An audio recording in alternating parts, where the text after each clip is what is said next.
factions. Esther Diana, KTN, Nairobi. Coming back to the country, Karatina town in Nyeri County was plunged into chaos following a tense standoff between rival political factions. Trouble began when Madera MP Eric Wamombi stormed the town with his supporters to disrupt protests organized by supporters of the former Deputy President Rigathi Gachagua. The confrontation brought businesses to a halt, with shops closed and transport on the busy Nyeri-Nairobi highway paralyzed. It took hours before normalcy was restored, as Clement Masombo now details. There was tension and drama in Karatina town after supporters of Madera Member of Parliament Eric Wamombi clashed with those backing former Deputy President Rigathi Gachagua, a confrontation that disrupted normal business and brought activities in the town to a standstill. Gachagua's supporters had earlier planned demonstrations in Karatina, protesting what they described as continued harassment by the state. However, the protests were cut short when MP Wamombi arrived with his supporters, leading to a standoff that temporarily paralyzed transport along the busy Nyeri-Nairobi highway. There are people who wanted to create a little bit of chaos, but we are not going to allow them. This is a peaceful town. Yes. Traders of this town are going to do their business peacefully without interruptions. Yes. If anyone wants to do mandamano, they can do it in their home. Yes. And we are not going to allow anyone to have businesses of this town closed down because of their interest. Wamombi condemned the organizers of the demonstrations, accusing them of undermining peace and disrupting livelihoods in his constituency. If you want to mobilize people for a peaceful meeting, no one is going to ask you. But mandamano, you will never succeed. And you are not going to succeed in this town. Not in Karatina. We are going to allow the people of Karatina to trade peacefully without interruptions, without chaos, because that is not our culture. The escalating tension forced police officers from Karatina police station to intervene and restore calm.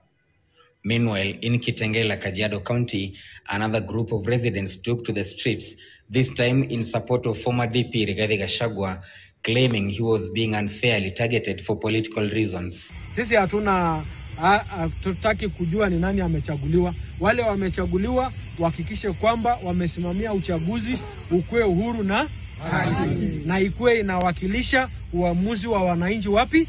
Ground. Clement Masombo, KTN. Well, thank you, Clement Masombo. We'll keep you updated on the developments playing out politically. Let's take a short break. But before we do, we just want to bring you up to speed with what you'll be waking up to tomorrow on Kenya's bold newspaper, The Standard. The headline, as always, is bold. This time round, we focus on Ruto's seal grab. Raw power, a quietly passed law transferring the public seal, a symbol of government authority, from the Attorney General's office to the President's Chief of Staff, may have troubling implications. Legal experts now fear that given the President unchecked control over such a powerful instrument could enable deals bypassing the Attorney General and other key institutions, undermining the national principle of power sharing among the branches of government. More details on that particular story encompassed on page 4. Make sure you grab yourself a copy, including how Justin Muturi, the former Attorney General and the former CS for Public Service, said if documents can be signed and bear the public seal without the Attorney General's legal advice, that is a serious issue. I'm sure they're avoiding accountability by transferring matters to the head of Public Services Office, where they can use them however they want, since there are no checks. All right, also another story that will be in that particular edition of The Standard: 2027 general election at stake, IEBC warns. Now, the Independent Electoral and Boundaries Commission has told the Apex Court that failing to carry out the constitutional exercise of redrawing electoral boundaries before the next elections will render the ballot invalid. We'll be going into detail about what happened at the Supreme Court. Also, in tomorrow's edition is Enterprise for all those businessmen and those who are planning to be businessmen and women. A lot will be encompassed in terms of business matters. So be sure to grab a copy of The Standard. Well, let's take that break. Coming up, Chaos, chants, and calls for justice rock Karatina town as Rigathi Gachagua's supporters protest over threats to his life. Your mission, should you choose to